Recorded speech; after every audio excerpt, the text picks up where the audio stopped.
రజని, నువ్వు ఒక్క తాపన మీ వాళ్ళ ఇంటికి పోయేందుకే?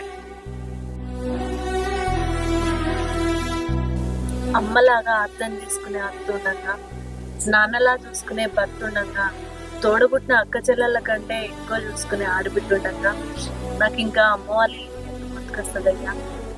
రజని, గీయాల రేపు అపార్థం చేసుకునే భార్య అనిపించినా కానీ అర్థం చేసుకునే భార్య నిన్నే అవుతాను. ఏడవకు. ఇగో నువ్వు గిట్లా మొగినావు అనుకో, నేను నిజంగానే మా అమ్మోళ్ళ ఇంటికి పోతాం. మరి తిను.